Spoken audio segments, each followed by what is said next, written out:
Supreme court में एक PIL file किया और मांग किया है कि इमरजेंसी के दौरान जो संविधान का बेसिक स्ट्रक्चर बदला गया, यानी जो प्रियम्बल बदला गया था, उसको फिर से रिस्टोर किया जाए। इमरजेंसी के दौरान जब सारे के सारे लीडर ऑफ अपोजिशन जेल में थे, हाई कोर्ट सुप्रीम कोर्ट में पीआईएल फाइल करने का जो राइट था, फंडामेंटल राइट, वो भी छीन लिया गया था।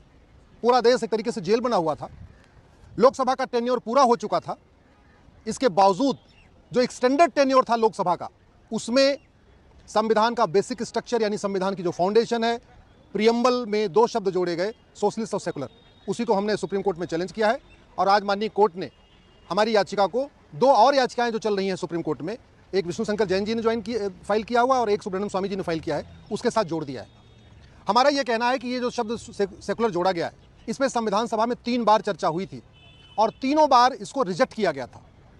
संविधान का प्रियम्बल कोई एक दिन में नहीं बना था, बहुत लंबी चर्चा के बाद बना था। सबसे पहली बार संविधान के प्रियम्बल पर 13 दिसंबर 1946 को चर्चा हुई थी। उसके बाद 22 जनवरी 1947 को फिर चर्चा हुई और संविधान का प्रियम्बल को पास किया गया।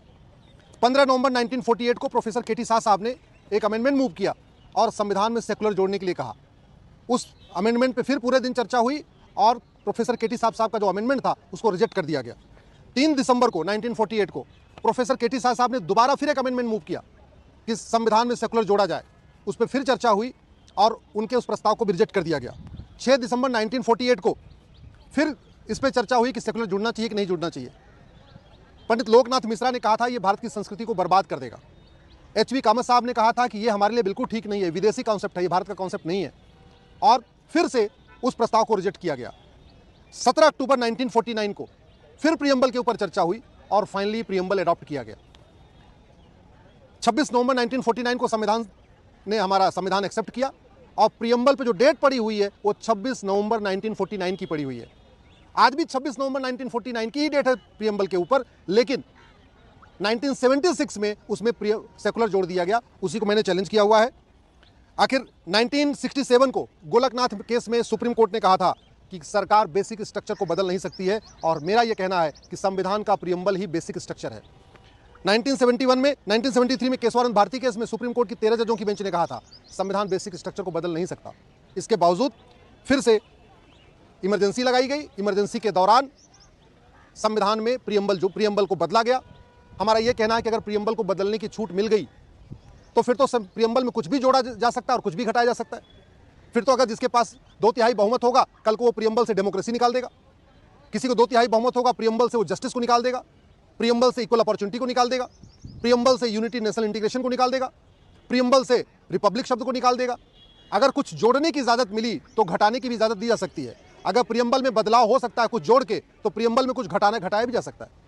कल को प्रियम्बल में कोई शरिया जोड़ दे, कल को प्रियम्बल में कुछ और कुछ जोड़ दे।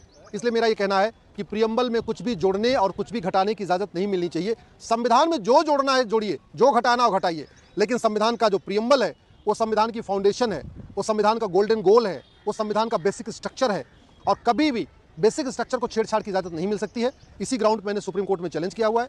आज माननीय सुप्रीम कोर्ट ने उस पर सुनवाई किया है और सुनवाई करने के बाद 2 याचिकाएं और जो चल रही हैं सुप्रीम कोर्ट में, एक विष्णु शंकर जैन जी की याचिका है, एक सुब्रमण्यम स्वामी जी की याचिका है। अब हमारी याचिकाओं को और वो दोनों याचिकाएं एक साथ जोड़ दी गई हैं, यानी आगे से अब इन 3 याचिकाओं पर एक साथ सुनवाई होगी।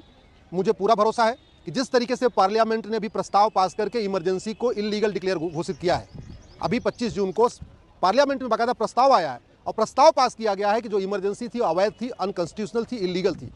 तो अगर इमरजेंसी इलीगल है तो इमरजेंसी के दौरान लोकसभा का कार्यकाल बढ़ाना भी इलीगल है, क्योंकि कार्यकाल तो खत्म हो चुका था। जब सेकुलर शब्द जोड़ा गया उस समय 5 साल का लोकसभा का टेन्योर खत्म हो चुका था। तो इसका मतलब इमरजेंसी के दौरान लोकसभा का कार्यकाल बढ़ाना भी इलीगल था, और इसका मतलब ये हुआ इमरजेंसी के दौरान उस लोकसभा के द्वारा जो एक्सटेंडेड लोकसभा थी, जिसका टेन्योर पहले ही पूरा हो चुका था, उस लोकसभा के जरिए संविधान के बेसिक स्ट्रक्चर को बदलना भी गड़बड़ है। उस लोकसभा के द्वारा संविधान में कुछ संशोधन करना भी अवैध है, अनकॉन्स्टिट्यूशनल है। यही हमारी मांग है। मैं आशा करता हूं सरकार इस पर संज्ञान लेगी। जैसे सरकार ने इमरजेंसी को अवैध घोषित किया है, वैसे ही सरकार इमरजेंसी के दौरान संविधान में किए गए संशोधन को भी अवैध घोषित कर देगी। और अगर सरकार नहीं करती है तो सुप्रीम कोर्ट में मामला चल रहा है। हमें पूरा भरोसा है कि सुप्रीम कोर्ट जब भी इसमें फाइनल हियरिंग करेगा, आज नहीं कल, कल नहीं परसों, चाहे वो 3 जजों की बेंच सुनवाई करे, चाहे 5 की करे, चाहे 7 की करे, ये प्रियम्बल में जो संशोधन किया गया है ये पूरी तरीके से इलीगल है और इसको माननीय सुप्रीम कोर्ट भी अवैध घोषित करेगा।